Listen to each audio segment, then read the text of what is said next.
and royal correspondent India McTaggart. Thank you so much for the company this morning. It's been brilliant. I never get to do this sort of thing.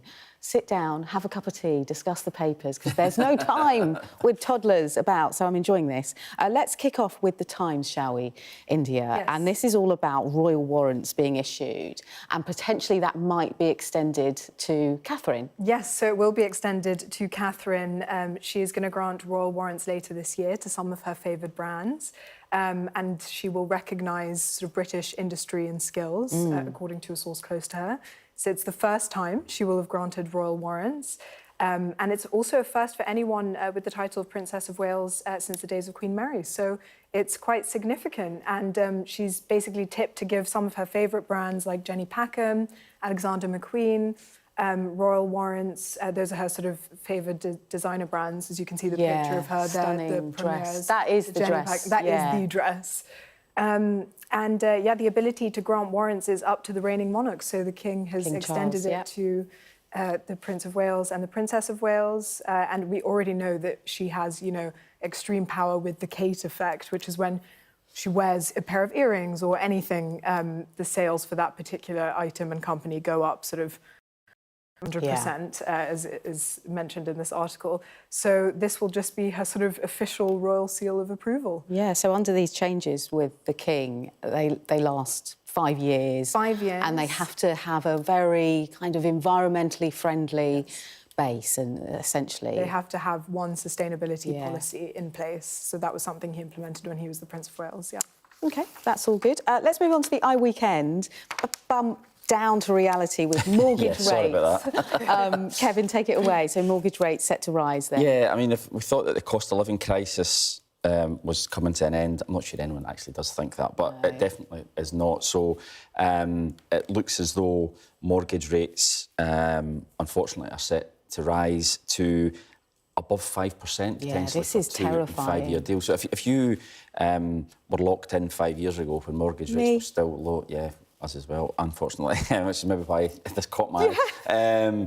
You're in for a nasty shock when you come to remortgage, and it's all because the economy is struggling, let's be honest. What I thought was quite funny was it says it increases pressure on the Chancellor ahead of March mini-budget. I can guarantee you they will not be calling it a mini-budget after the last one. That's the last thing they will call it, because it's got so many negative connotations after the Kwasi Kwarteng one in 2022. But it is undoubtedly the case that the Chancellor is under a lot of pressure.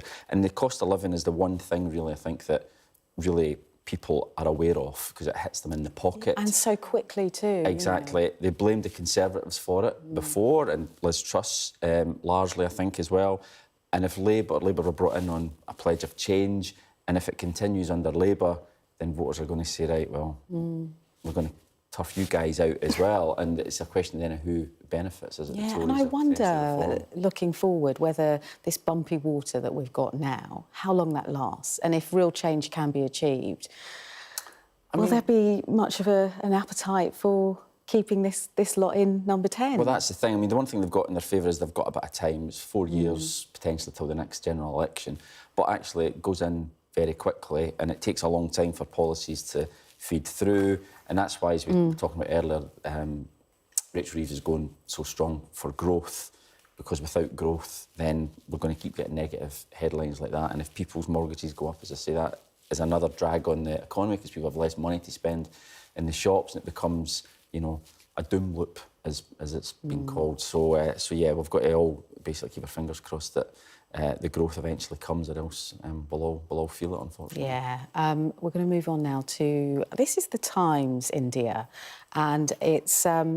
This is quite a curious story, isn't it? It's Stallone's French voice, Sylvester Stallone, will be dubbed Beyond the Grave. Is that correct? Yes. So this isn't April Fool's. This is not April Fool's. No, Stallone has an official dub voice for any of sort of French language films, and he has been using the actor Alain Dorval for the last 50 years. But after Dorval's death in February, his estate, namely his daughter, has started working with a British AI startup to dub his voice and keep the collaboration going. So it will be kept going, and we're going to that's why it says here From Beyond the Grave, in the new thriller Armour, which is out later this year. Dorval's voice will be heard. It's been cloned by 11 Labs, which is the British AI startup, and they only need, quite extraordinarily, a 5-minute audio clip in order to dub your voice, which I thought was not really that long, to be honest, to get all the intonations and everything. And I'm really interested in this story because of the repercussions, I think, in the future of what this might mean. We were discussing this before, what it might mean for up-and-coming actors, especially if AI extends to transforming, your entire body and being able to act beyond the grave. And we know already that Tom Hanks said he's willing to do that.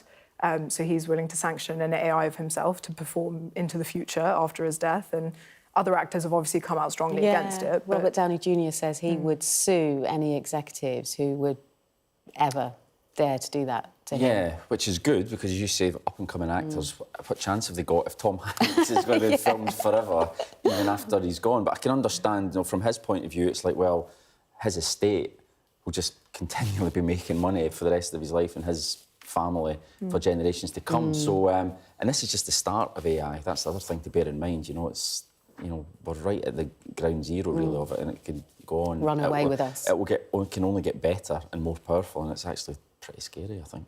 I have to say I'm quite terrified by it, but I need to learn more about how it works. Let's move on to the Daily Mail. So Rod Stewart, it's his birthday. Yeah. How old is he? He's 80. Do you think I'm 80? Yeah, is the 80 years headline old. in the Daily Mail. And he's having a good time, he's isn't having a great he? time, as you can see, absolutely. Putting his feet up. He's in the Caribbean with his family, enjoying a £2 million holiday. Good for him, Absolutely. I say. He's worked hard all his life, and he's enjoying the fruits of his labour. But unfortunately for him, as you'll see from the picture there, some unkind and cruel people have pointed out that he put up a picture of himself in a straw hat. And people are saying that he looks like Wurzel Gummidge, John Pertwee. I remember from my youth watching that. I used to love Wurzel Gummidge back in the 70s and 80s. And I have to say, as much as I like Rod, there is more than a passing resemblance to Wurzel Gummidge. Not that he'll Kevin, care. he won't, I'm will sure he? couldn't He's on care this less. yacht that's almost £2 million. They'll have a chef. There'll be a spa. He's living his best life. But this is parcel, isn't it, of the tabloid press and social media. And also social media, all it takes is for one person to say, hang on a minute, and get it up there, and it goes viral. And but yeah, I'm sure he'll take it in his stride. OK, let's move on now to The Times. This is page 20 for everyone at home if they want to grab this. Cinema audiences in England could rely on a break in the middle of films to... Yes, intermissions are back. Well, I can understand this a little bit. When you've got huge 3-hour films, just to have a little bit of a break, maybe get some more snacks. Absolutely. I'm all for this. But take it away, India. Yeah, Kevin and I were saying, a lot of films nowadays are epically long. So this is from the director of The Brutalist, which is coming out later this month. The film is around 3.5 hours. And when it opens in theatres, he's decided to include a 15-minute intermission. I can see that face. You're like, why is it 3.5 hours is just insane. It's a long There's no time. need for a film to be that long, surely. Well, you'll have 15 minutes to stock up an ice cream. stock up an ice cream. Yeah, he says We'll it's have to leave it there, guys. I'm sorry to cut you short. We do have some breaking news to bring viewers at home. And this is in regards to the wildfires in California and Los Angeles. A public health authority has declared a local health emergency. Officials are saying this is due to rising smoke and ash from the fires, which is, in fact, causing poor air quality. We'll have more on this after the break.